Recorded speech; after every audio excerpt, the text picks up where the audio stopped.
siglo XIX, ¿quién decía que de la Constitución de Ángeles, de la del 63, de la de Río Negro, sí, que en Colombia producimos constituciones de ángeles, leyes para ángeles, pero bueno, este es un marco que se convierte en una nueva herramienta de lucha, y eso es lo importante. Pero entonces, el punto que es en este momento, las organizaciones sociales han luchado por el reconocimiento.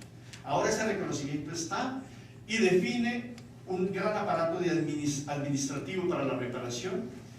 Se define aquí la construcción, la creación de un centro de memoria histórica, la creación de un monumento nacional de la memoria, por ley, y se definen muchísimas más iniciativas, etcétera, etcétera. En el texto de la ley, sin embargo, hay una precaución frente al tema que se plantea, al problema que se plantea, y es este. Si bien hay un reconocimiento, ¿cómo evitar la estatalización de la memoria? Es decir, ahora el problema va a ser a la inversa. Es decir, ¿cómo lograr, que las víctimas tengan la adecuada participación en ese nuevo escenario institucional y que lo que se institucionalice no es una memoria oficial? Ese es el pequeño problemita que tenemos en este momento por resolver. Obviamente, al lado de ese, hay otros que se están viviendo realmente en el terreno. Y uno de los principales es el tema de la propia seguridad de las víctimas. En la enorme cantidad de líderes sociales, particularmente ligados a las tierras, y particularmente mujeres asesinadas en los últimos meses en Colombia, es impresionante. Porque esto es ley de tierras también. Esto implica plantear el tema de la devolución de las tierras despojadas a los campesinos, los 5 o 6 millones de hectáreas despojadas en los últimos 20 años por el paramilitarismo en Colombia. ¿Y qué había pasado? Que el problema de la tierra era el problema esencial para los paramilitares. Cuando los paramilitares se sentaron a confesar todos los crímenes, ellos veían que el tema era fácil. Cualquier cantidad de crímenes tenía una máxima condena, verdad por justicia, de 8 años. Y muchos de ellos calculaban que mecanismos, esos que hacen trabajo, que siembran pasta y estudian y no sé qué, les rebajan la pena, entonces esos 8 años se podían convertir en 5 años. Pero les quedaba intacta la estructura agraria que habían montado, el poder social que habían acumulado en los últimos 20 o 30 años. Hoy ese poder comienza a sentirse tocado. Entonces, ahí está el nervio en este momento del gobierno Santos. Si es capaz realmente de realizar esa reforma agraria, o si estas fuerzas, mano negra, él habla en este momento, el mismo presidente, si estas manos negras, miles de manos negras, le ganan la partida a este nuevo movimiento, digamos, de apertura que se presenta en el país.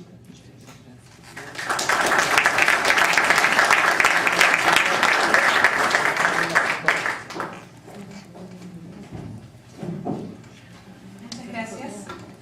A continuación, los comentarios estarán a cargo de Jesús Cosamalón. Muchas gracias por haber venido. Él es historiador y profesor del Departamento de Humanidades de la Pontificia Universidad Católica del Perú. Gracias. Bueno, a partir de lo que el profesor Sánchez ha presentado, en función de lo que he podido anotar y comentar, y los 4 puntos que ha tocado, 3 me parecen interesantes, intentaré una comparación con algunas cosas que se pueden encontrar acá dentro, ¿no? Aprovechando quizá algunos elementos provenientes de una investigación que realicé con un equipo hace un par de años, investigando en colegios qué cosas estaba enseñando actualmente sobre la violencia política en el Perú. Es una investigación que está terminada en cuanto a la elaboración de la fuente informativa, pero todavía estamos elaborando los informes. Entonces voy a comentar algunas cosas aprovechando los 3 aspectos, o 3 de los aspectos que me han interesado: víctimas, victimia y memoria, y el tema de los asesinatos. Una cosa que creo que es importante y que es muy conocida, y quería partir de ahí para agregar una cosita previa, es que, como todos conocemos, la CBR optó desde su publicación la perspectiva de la víctima, ¿no? En los relatos de la época de la Iglesia. Pero cuando uno va a las escuelas y conoce un poco cómo es que se ha elaborado el discurso escolar en los textos que se utilizan en los manuales, y me refiero no solamente a los últimos, sino a la larga tradición de textos escolares que hay en el Perú, una cosa que uno puede detectar, al menos se puede proponer, es que existe, tal vez un poco menos en los últimos años, una cierta perspectiva de presentar en general la historia del Perú como un asunto en el cual el peruano es víctima de acontecimientos. Yo lo llamaría más bien una suerte de discurso victimizado de la historia peruana, ¿no? Es decir, cuando uno revisa ciertos acontecimientos de la historia peruana y cuando es que la sociedad peruana, en fin, política, Estado, etcétera, han tomado decisiones que han afectado a otros, ese tipo de hechos no están en la historia. Por ejemplo, ¿cuánto espacio se le da a la llegada de la población china dentro de los discursos escolares, ¿no? Que debe ser una cosa muy pequeña, ¿no? O cuánto espacio se le da, por ejemplo, a las guerras que el Perú ha ganado, que no son muchas, pero Ecuador, por ejemplo, en el caso que se presenta acá, ¿no? Digo en el sentido de que no se pone ese discurso en general porque rompe esta tendencia de presentar al peruano como víctima de una serie de acontecimientos externos, ¿no? Hay un caso que me parece resaltante y que cuando es casi una anécdota personal, que me enteré en la universidad, cuando estudiaba yo en la universidad, ¿no? Este hecho bastante conocido en algunos textos de la llegada de polinesios, por ejemplo, en el siglo XIX y que fueron absolutamente maltratados, siendo un evento sumamente vergonzoso, ¿no? Similar a la llegada de los chinos, pero en esta ocasión incluso un conflicto con Francia, ¿no? Respecto al protectorado que tenían en Polinesia, fue un asunto global, ¿no? Y ese evento no está en los textos escolares, ¿no? Ni creo que esté, porque rompe un poco la tendencia que tiene que ver en, por ejemplo, cómo se lee la propia historia peruana a partir de la época incaica y la llegada de los españoles, ¿no? El Estado inca era una maravilla, era totalmente benefactor, etc. Y los españoles, de algún modo, tuercen el destino de esa historia, ¿no? Y agregan infidelidad a esa historia, ¿no? Es un tópico muy conocido en el Perú, en el que la gran mayoría de la población le echa los males, la culpa de los males contemporáneos a la conquista, ¿no? Y se puede encontrar con el barro en Chile, ¿no? Que es la misma idea, ¿no? En el sentido de que no teníamos por qué estar en esa guerra, son víctimas de una serie de acontecimientos. Hasta cierto punto eso tiene la ventaja de la lectura que uno puede dar a los manuales, que no somos responsables nunca de lo que hacemos, ¿no? Sino siempre está fuera del problema. Sí. Entonces me preguntaba hasta qué punto todo este asunto de coger la perspectiva de víctima en lo de la CBR tiene el peligro, no digo que sea necesariamente algo que vaya a ocurrir, pero tiene el peligro de enganchar con eso, ¿no? De engarzar con esta lectura en los textos escolares. No estoy en contra de que se ha utilizado la perspectiva de víctima por si acaso, me parece, y estoy de acuerdo con lo que se plantea en la introducción, una manera de recoger, en fin, una lectura con la crítica que se puede hacer y que acá el profesor ha comentado. Pero me preguntaba, escuchando el ejemplo colombiano, hasta qué punto todo ese discurso histórico, que creo que es algo que tiene que ser revisado, etc., corre el peligro de engarzar con una nueva lectura victimizadora, ¿no? Y que creo que en parte el incorporar la lectura de los propios victimarios ayudaría a contrapesar desde ese punto, ¿no? Que creo que es algo importante. Y entonces, por eso, así como la situación de víctima debería ser algo transitorio, me preguntaría acá qué tan transitoria puede ser la condición de víctima en el Perú si es que tenemos estos dos discursos que podrían engarzar, ¿no? Y corre el peligro de convertirse en una situación ya no transitoria, sino enganchar ya con cosas que venimos atrás. En cuanto al tema de víctimas y memorias, que es el otro gran punto que mencionó el profesor, y evidentemente coincido perfectamente con todo este tema de la crítica que hay que tener sobre los testimonios, ¿no? Subjetivos, muy valiosos por esta misma razón, y las grandes posibilidades de estudio que trae un testimonio que, como creo que es conocido, da luces y matices que no dan ni los papeles ni los documentos a veces, ¿no? Es una mirada con otro color, ¿no? Y eso me parece totalmente válido. Claro, que están afectados por cuestiones críticas del trauma, etc. En la investigación que realizamos, por ejemplo, una cosa interesante, le preguntábamos a los alumnos de colegio, que eran alumnos de colegios limeños, ¿sí? Porque la investigación se hizo en Lima en ese caso, acerca de cómo denominaban a la época la violencia política, ¿no? O sea, hay toda una propuesta en la CBR de cómo denominarla, pero queremos saber realmente cómo se la llaman. No me acuerdo la cifra exacta, pero podría afirmar que alrededor del 75-80% de los alumnos hablaban de época del terrorismo, ¿no? en contra de frases más académicas, un poco más consistentes, tal vez como época de violencia política, etc. Se ha impuesto casi como consenso el término época de terrorismo. Y creo que es importante, porque en parte de Colombia pues, hay una cosa que puede asimilar también y relacionar, que es con cómo se nombra al proceso, ¿no? Es diferente de decir terrorismo, subversión, insurgencia, o claro, conflicto armado. Cada una de esas cosas tiene un matiz importante. En este caso, lo que creo que ocurre, por ejemplo, en el caso peruano, el terrorismo y el término viene muy empujado por los medios de comunicación, ¿no? En el sentido de que la han llamado de ese modo, en parte. Creo que también tiene que ver con otra cosa que es un poco más compleja y que ha habido toda una discusión grande. Es también la memoria que se construyó a partir de la época de Fujimori, ¿no? Y los hitos que se construyeron respecto a la lucha contra la subversión. Pero, por ejemplo, en ese caso una cosa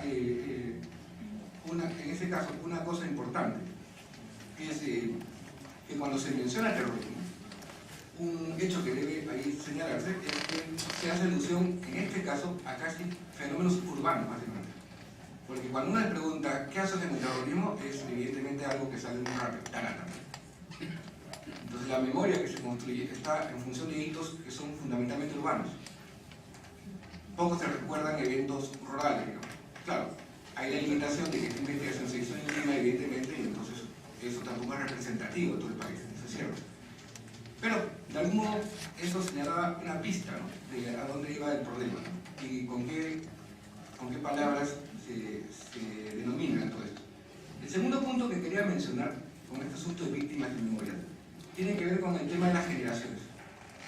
Cuando uno entrevista a personas, por ejemplo, en ese momento, en la escuela pública y en las privadas, hay muchos profesores que fueron contemporáneos o testigos de la violencia, ¿no? Por generación, por edad, ¿no? Que fueron incluso estudiantes, hoy incluso ejercían la docencia en época de violencia, ¿no? Entre 80 y 2000 hay varios profesores que están aquí. Entonces tienen un tipo de memoria diferente al que se enfrentan los alumnos, por ejemplo, ¿no? Que son niños que han nacido post eventos violentos, o en todo caso post captura del maíz, para ponerlo en blanco y negro, ¿no? Donde la memoria de violencia cambió. Y una cosa que preocupa es hasta qué punto la distancia generacional también va provocando un olvido, pero no en el sentido que el profesor Sánchez dice en el olvido, digamos, que las víctimas quisieran olvidar, sino un olvido ya por vacío, digamos, por falta de información, ¿no? Porque incluso cuando se les pregunta dónde comenzó la violencia política, a alumnos que están en la escuela pública hoy no tienen muy claro dónde. Todos tienen la sensación de que comenzó en su distrito o en su espacio más cercano, ¿no? O por último en Miraflores o en cualquier otro lugar. No tienen una idea tampoco del país, ¿no? Entonces ahí se reúnen con otras cosas, ¿no? Que tiene que ver con, por ejemplo, los hitos que se construyeron. Y creo que los medios de comunicación y también en ese caso el propio gobierno de turno en ese momento construyó una memoria muy simbólica a partir de Tarata, ¿no? De eso hay películas, hay un montón de cosas visuales, ¿no? Y está ahí colgado el testimonio en internet, digamos. El mensaje que hay el propio presidente Fujimori después de Tarata, ¿no? Donde se utilizó, en todo caso, organizó eso en función de su propia legitimidad, ¿no? Y eso le dio un peso en los medios de comunicación muy alto, ¿no? Y cualquier recuento del terrorismo, por ejemplo, comienza simbólicamente mostrando imágenes de Tarata, ¿no? Entonces es un hito dentro de todo esto. Y entonces un escenario donde esto también se discute son los medios de comunicación, que en el caso peruano, por ejemplo, tienen un peso enorme a la hora de generar memoria, ¿no? Cuando se les pregunta a los jóvenes de dónde tienen información, no me acuerdo las cifras, pero probablemente es como un 60% que reconocen que la información de la época de violencia le viene por los medios de comunicación, no por el libro de historia, porque además en muchos colegios no se llega al tema, y no se llega al tema porque, como tal vez recuerden, hubo una época en la cual se generó una gran polémica acerca de los contenidos que había en los libros, y muchos profesores, sobre todo en las escuelas públicas, temen la reacción de autoridades, ¿no? Que lo que vayan diciendo sea cuestionado, ¿no? O esté vigilado, ¿no? ¿Por qué? Bueno, ya saben, hay todos unos correlatos políticos al respecto. Entonces, hay también, en este caso en el Perú, memorias en conflicto en el sentido de urbano-rural, ¿no? Es decir, nuestra memoria de la violencia política, a veces en este momento, tiene un peso, creo yo, bastante urbano, ¿no? y lo rural se ha ido dejando relativamente de lado.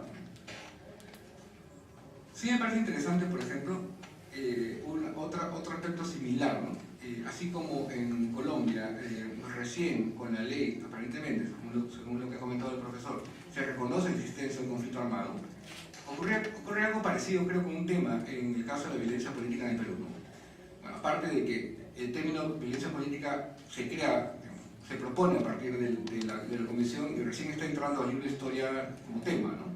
Dada hasta cierto punto de la relativa cercanía temporal relativa, ¿no? Pero hay otro tema, creo yo, por ejemplo, que sí estaba presente en la CBR y que era un tema de estudio académico, pero negado sistemáticamente y oficialmente. Es el racismo y discriminación. Porque, por ejemplo, si bien existiera en Colombia una tradición de estudiar el conflicto armado, acá también en el Perú existe una tradición todavía vigente y más importante de estudiar la sociedad con relación al racismo y discriminación, ¿no? Por lo menos de la década del 70, ¿no? Académicamente es un tema muy consolidado, hay autores que han trabajado, se han mencionado acá, el mismo Carlos Iván y otros más, ¿no? Sin embargo, el informe de la CBR, hasta donde yo tengo conocimiento, es la primera vez que un documento oficial del Estado peruano, o firmado por el Estado peruano, o mandado a hacer por el Estado peruano, reconocía el racismo y discriminación como problemas existentes en la sociedad peruana, ¿no? Existía académicamente, pero no existía para el Estado, ¿no? Para los escenarios oficiales, ¿no? Y además, como es conocido, este tipo de políticas, o este tipo de prácticas, más bien, racismo y discriminación, son consideradas por la CBR responsables de buena parte de lo que está pasando. Y ahí uno puede regresar hacia atrás a donde dice, porque esta memoria urbano-rural refleja también esto, ¿no? Este asunto de discriminación que ocurrió en la práctica en cuanto a las víctimas se puede repetir en cuanto a la memoria, ¿no? Porque así como recordamos básicamente lo urbano y no lo rural, es una forma de ir repitiendo este problema que de algún modo ha estado presente en el propio escenario del conflicto. En fin, son simplemente notas acerca del comentario que te he preparado para poder entender un poco comparativamente el fenómeno colombiano y peruano. Gracias.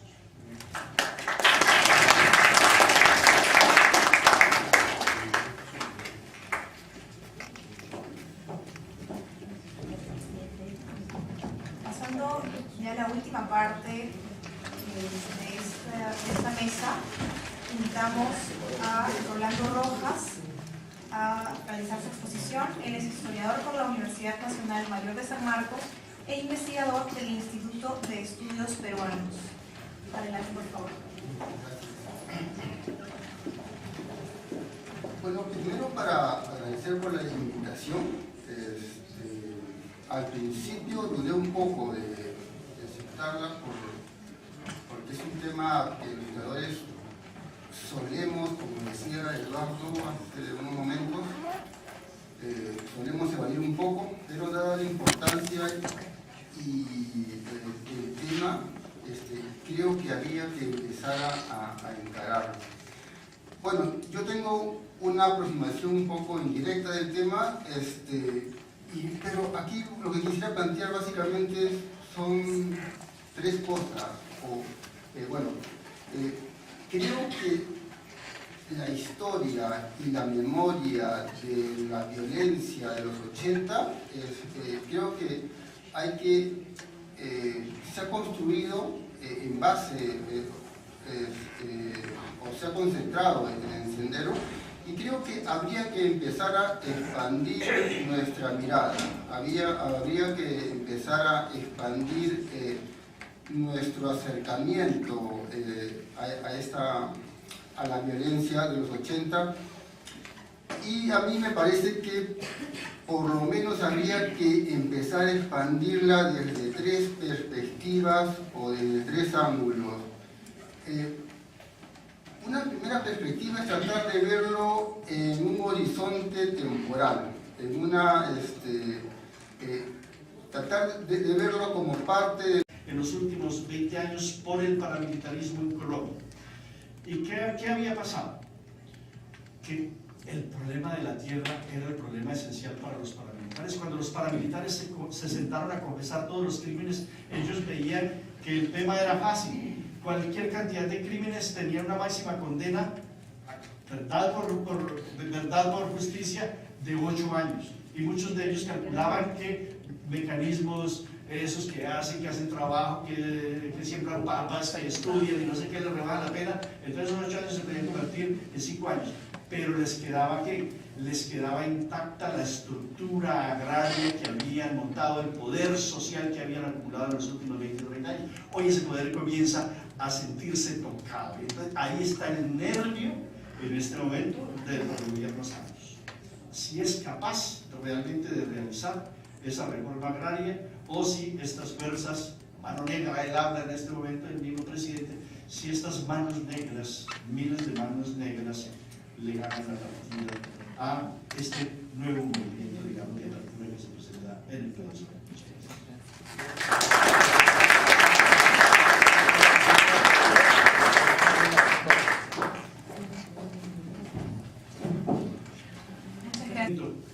Nacional de la memoria, por ley, se definen muchísimas más iniciativas, etcétera, etcétera.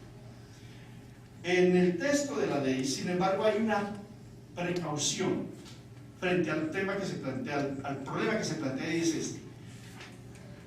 Si bien hay un reconocimiento, ¿cómo evitar la estatalización de la memoria? Si ahora el problema va a ser la inversa. Es decir, ¿cómo lograr, que las víctimas tengan la adecuada participación en ese nuevo escenario institucional y que lo que se institucionalice no es una memoria oficial? Ese es el pequeño problema del siglo XIX. ¿Quién decía eso? ¿Quién decía que de la Constitución de Ángeles, de la del 63, de la de Río Negro, sí, que en Colombia conocimos constituciones de ángeles, leyes para ángeles, pero bueno, este es un marco que se convierte en una nueva herramienta de lucha, y eso es lo importante. Pero entonces, el punto que es en este momento, las organizaciones sociales han luchado por el reconocimiento. Ahora ese reconocimiento está y define un gran aparato administrativo para la reparación. Se define aquí la construcción, la creación de un centro de memoria histórica, la creación de un monumento que tenemos en este momento por resolver. Obviamente, al lado de ese, hay otros que se están viviendo realmente en el terreno. Y uno de los principales es el tema de la propia seguridad de las víctimas. En la enorme cantidad de líderes sociales, particularmente ligados a las tierras, y particularmente mujeres asesinadas en los últimos meses en Colombia, es impresionante. Porque esto es ley de tierras también. Esto implica plantear el tema de la devolución de las tierras despojadas a los campesinos, los millones, 5 o 6 millones de hectáreas despojadas